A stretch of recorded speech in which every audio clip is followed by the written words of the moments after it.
Welcome to a new episode of Alternative Perspective. In this episode, we discuss the relation between this pandemic and the new world order. Kindly watch this video till the end in order to get an alternative perspective. Out of these troubled times, our fifth objective, a new world order, can emerge. Ruling elite wants to bring in one world government referred to as New World Order or NWO. This pandemic merely sets the stage for them, that is the ruling elite, to bring in this new world order. In New World Order, respective national governments will be of symbolic importance only. That is, they would be mere formality and placeholders, while the ruling elite will be the real decision-making body. One world digital currency is an inevitable outcome of this New World Order doctrine.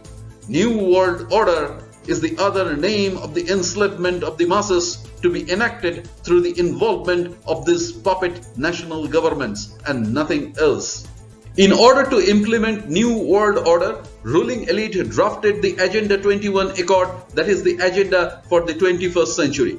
Agenda 21 Accord was set into motion in the year 2000. Destruction of World Trade Center in 2001 and subsequent war on terror was pretty much part of this Agenda 21 Accord.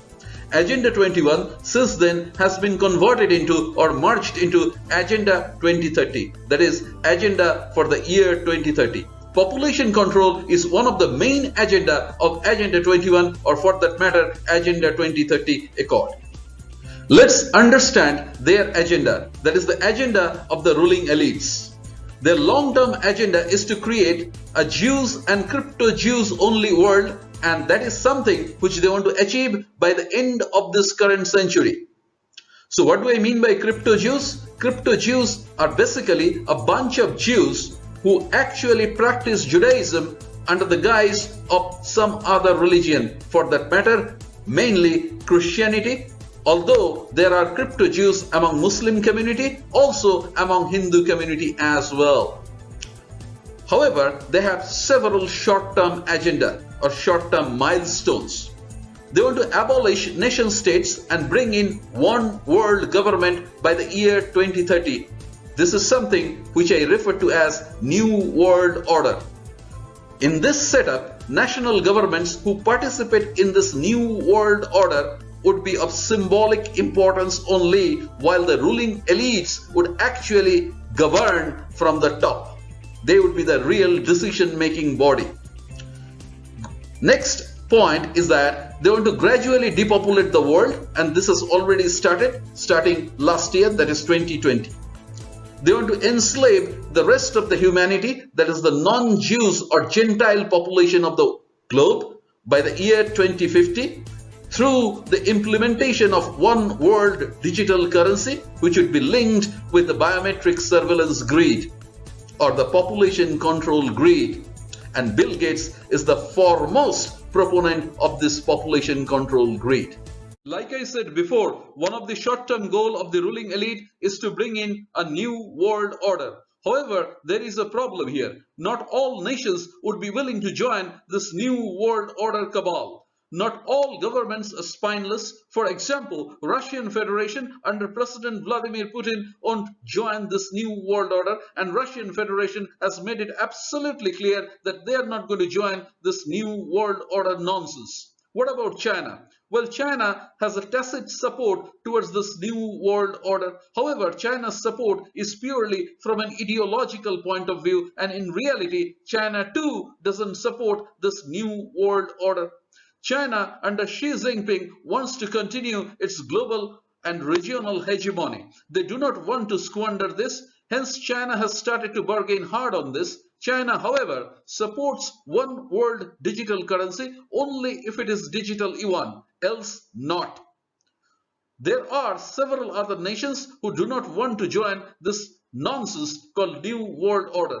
Belarus, Serbia, some of the former Yugoslav states do not want to join this new world order. Iran, Iraq, Syria, Yemen, North Korea, or even South Korea do not want to join this new world order.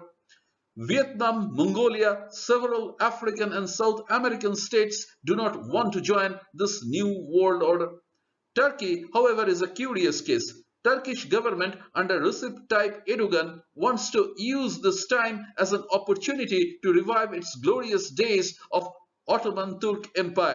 The way the geopolitical chess game is unfolding right before our eyes, it becomes absolutely clear that there exists a great deal of polarization in the international politics. That is, the countries are getting aligned in two different poles, the pole that supports the New World Order narrative and the pole that does not support this New World Order narrative.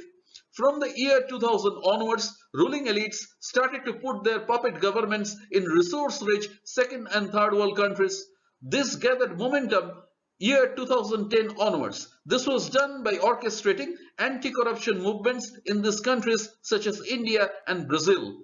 For example, Bharat Swabhiman movement by Baba Ramdev and company and India Against Corruption movement by Anna Hazare and company.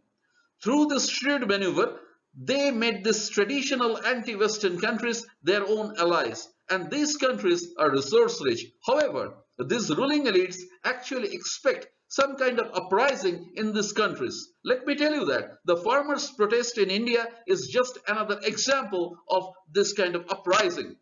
They also know that a large sect of common people in their so-called allied nations such as Germany, Italy, France do not actually support this new world order, and there is substantial political resistance against this new world order in these countries. Therefore, they expect uprising in these countries as well. The ruling elites of the Judeo-Christian Anglo-American Western hegemony expect conflict. Global, regional, and even more importantly, people uprising in their allied nations, or for that matter, the so-called allied nations such as India or for that matter Brazil. They need to win these conflicts and squash these uprisings, and for that they need resources.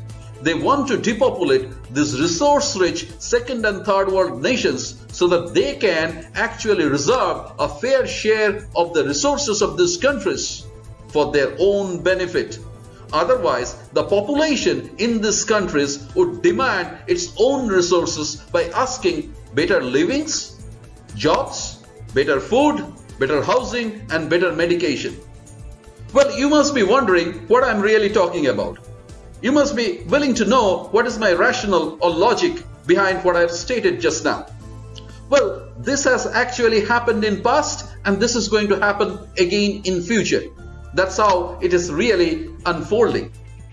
During 1960 and 1970, at the height of Cold War, West needed resources, and in order to reserve a fair share of resources, population had to be controlled in the second and third world countries. John D. Rockefeller III, that is the grandson of John D. Rockefeller Sr., set up Population Council with this motive only. In order to make it US policy, that is population control as US policy, they drafted in Henry Kissinger, a German Jew and a former American Secretary of State and former National Security Advisor of United States of America under Richard Nixon and Gerald Ford. A study was conducted under the leadership of this Henry Kissinger called National Security Study Memorandum 200 or NSSM 200, Implications of Worldwide Population Growth for US Security and Overseas Interests, NSSM 200. Finally, Population Control Agenda was adopted as official US government policy under President Gerald Ford in 1975 on the basis of this report. It was later declassified in 1990 once the Cold War was over. Kindly go through this Wikipedia page on NSSM 200. Kindly listen to William Engdahl, what he had to say in 2013 in Open Mind Conference on this. And in the 50s, John D. Rockefeller III, who specialized in Asia and in population reduction, the four brothers divided the world up among them after the war. Well, John D. Rockefeller III created something called the Population Council. The purpose of the Population Council was to reduce population. They hired demographers at elite universities like Princeton to come up with scary numbers that would terrify the population about how Indian people are reproducing like rabbits and there's famine because there are too many people in India and so forth. Africa, they did the same thing, China. So that most of the world came to believe, especially in the industrial world, came to believe that the greatest danger on Earth today is overpopulation. Well, don't worry, because the Rockefellers, through their Population Council, began funding all sorts of research in birth control devices, intrauterine devices, and so forth. They were a little bit sad that their money didn't finance the creation of the birth control pill in the 60s, but they did everything to promulgate it and support it once it was discovered. And John D. Rockefeller III turned to a protege of the Rockefeller family in the early 1970s, who was then the national security advisor to the president, President Nixon, by the name of Henry Kissinger. Perhaps some of you have heard of this gentleman. And Kissinger was commissioned to do a top secret study called NSSM 200. It later in the 1990s, this was in 1974, in the 1990s it was finally declassified from top secrecy and people could read what was in there. But it became, on the signature of President Gerald Ford, it became official U.S. government policy for the first time to impose population reduction on what Kissinger called developing countries where they have rapid population growth and rich raw material resources that the West needs to fight the Cold War, oil, metals, rare earth metals, whatever. So Kissinger argued that these rapid population increases will create population that will demand of their governments that they get a share of the pie, that they have an economic development. Well, what an obscene thing for populations to demand economic development, a good standard of living, adequate food, shelter, and so forth. We can't allow that to happen, so we have to reduce populations.